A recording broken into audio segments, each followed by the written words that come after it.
दोस्तों नमस्कार, स्वागत है आप सभी का एजुकेशन मंत्रा में। दोस्तों कुछ भर्तियों से संबंधित लेटेस्ट और इम्पोर्टेंट अपडेट्स हैं जो इस वीडियो में डिस्कस की जाएंगी। तो दोस्तों सबसे पहले हम बात करेंगे एडेड जूनियर शिक्षक भर्ती के बारे में।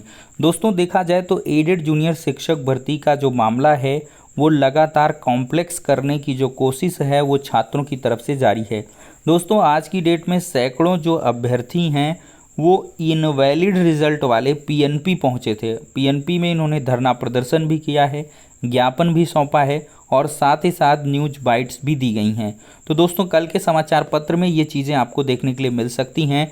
यहाँ पर दोस्तों 50,000 से अधिक कैंडिडेट्स के इनवैलिड रिजल्ट को लेकर अभ्यर्थियों ने इशू बनाया है और उनका यही कहना है कि जो ओएमआर थी उसको भ्रामक तरीके से बनाया गया था, जिस वजह से छात्रों को कन्फ्यूज़न हुआ और गलती हो गई।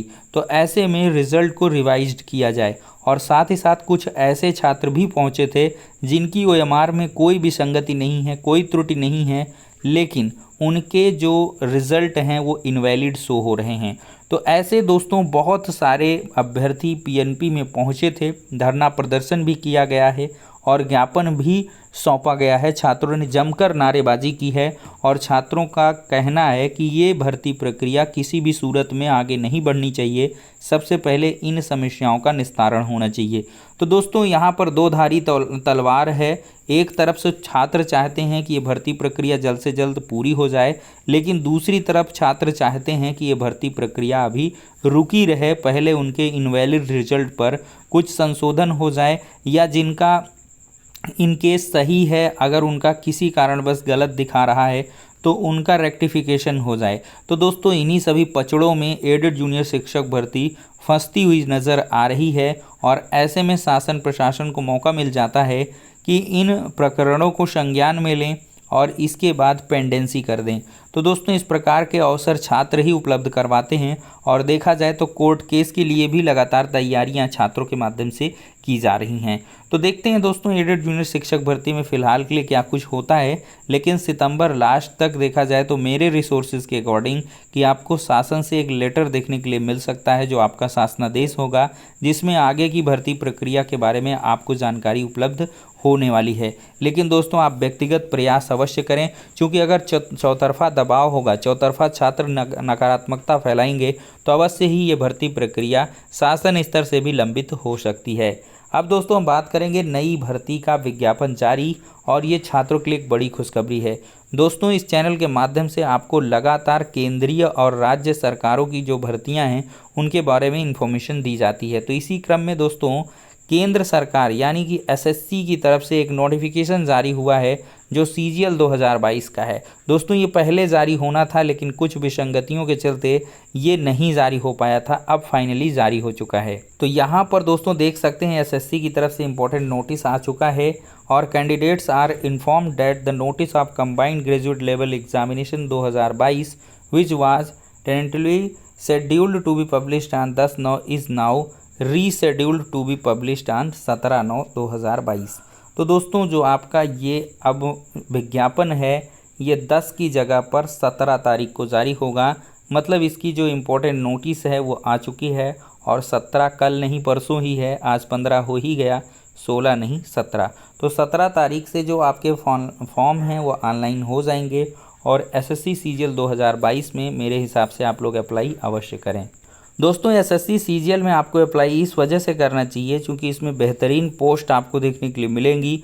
ग्रुप बी की पोस्ट हैं, ग्रुप सी की पोस्ट हैं और इसमें अगर आपने मैथ और इंग्लिश में पकड़ अच्छी है आपकी तो आपका एक सीट में सिलेक्शन होगा। और मोदी जी ने पहले से ही कहा है कि 1.5 साल में 10 लाख नौकरियां देनी हैं।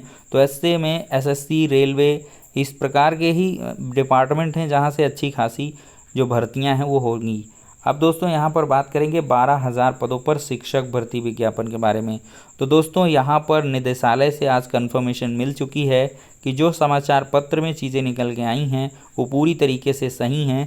7,000 पदों पर एलटी ग्रेड सहायक अध्यापक भर्ती और लगभग 5,000 समथिंग पदों पर प्रवक्ता भर्ती राजकीय का जो विज्ञापन है वो बहुत जल्द जारी होगा। इसके लिए लोक सेवा आयोग की तरफ से जो मतलब अधियाचन है वो मिल चुका है, निदेशालय से भेजा गया था और लोक सेवा आयोग ने इसको शासन को भेज दिया है कि शासन इसमें निर्णय ले, अर्हता संबंधी कुछ विवाद है उसका निपटारा हो जाए और इसके बाद अच्छे खासे 12,000 पदों पर आपका भर्ती का विज्ञापन दोस्तों जारी हो जाएगा। तो जो लोग भी जीआईसी की प्रिपरेशन कर रहे हैं, चाहे जीआईसी वो आपका 9-10th का हो चाहे 11-12th का, तो सब लोग अच्छे से लग जाएं और इस बार आपको बेहतर मौका मिल रहा है दोस्तों। 12,000 पोस्ट हैं और इसमें अप्लाई आप अवश्य करें, क्योंकि इसमें टेट वगैरह का कुछ झमेला नहीं है।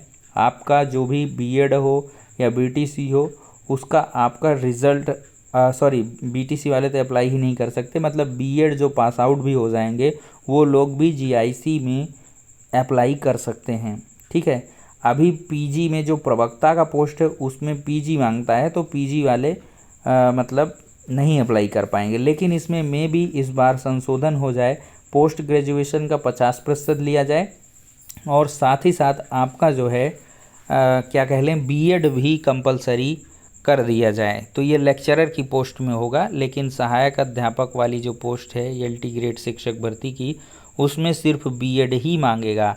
लेकिन आपको अच्छी तैयारी करनी होगी, तभी आपका सिलेक्शन जीआईसी के अंदर होगा। अगर जीआईसी में आपका होता है तो बहुत ही बेहतरीन हो जाएगा। तो 7,000 अच्छे खासे पोस्ट हैं, पिछली बार 10,000 आए थे, इस बार 7,000 हैं, तो बेहतर मौका मिलेगा, अभी से तैयारी में जुट जाएं। अब दोस्तों देखा जाए तो इसके विज्ञापन की अगर आप लोग एक्सपेक्टेड डेट मांगें तो ये नवंबर में आपका विज्ञापन जारी हो जाएगा, 100% नवंबर में। अब दोस्तों नौकरी में 2 साल की छूट मिलेगी। तो दोस्तों ये भर्ती परीक्षा की आयु सीमा में 2 साल की छूट का जो अनुमोदन है वो हो चुका है। सीएम की घोषणा के बाद अब सचिवालय ने प्रस्ताव का अनुमोदन किया है। कोरोना काल के बीच भर्ती परीक्षाओं से वंचित रहे युवाओं के लिए बड़ी राहत भरी खबर है। अब प्रतियोगी परीक्षाओं में अभ्यर्थियों को 2 वर्ष की ऊपरी आयु में छूट मिलेगी। मुख्यमंत्री अशोक गहलोत ने पिछले दिनों इसकी घोषणा की थी, जिसे कैबिनेट सचिवालय ने सर्कुलेशन के जरिए प्रस्ताव का अनुमोदन करते हुए राज्यपाल के पास भेज दिया है। पिछले दिनों मुख्यमंत्री अशोक गहलोत ने ट्वीट करते हुए कहा था कि कोविड के चलते 2 वर्ष तक नौकरी के लिए प्रतियोगी छात्रों को 2 वर्ष की छूट दी जाएगी। यानी कि सरकार से ओर से निकाली गई भर्तियों में अब अभ्यर्थी अगर ओवर एज हो रहे हैं तो 2 साल का उनको लाभ मिलेगा। उत्तर प्रदेश में भी इसकी बहुत दिनों से मांग चल रही है, लेकिन ऐसा यहाँ पर नहीं हो पाया है। बहुत सारे ऐसे रिक्रूटमेंट हैं जिनमें मैक्सिमम एज के चलते अभ्यर्थी बाहर हो जाते हैं। तो अगर 2 साल की कोरोना कालखंड की इसमें छूट दे दी जाएगी तो ऐसे सभी प्रतियोगी छात्रों को पार्टिसिपेट करने का मौका मिल जाएगा। तो फिलहाल के लिए दोस्तों ये आपका राजस्थान में हो गया है, अब देखते हैं उत्तर प्रदेश करता है या नहीं। तो इस वीडियो में इतना ही, सारी इंपॉर्टेंट अपडेट्स हो गई, नेक्स्ट वीडियो में मिलते हैं।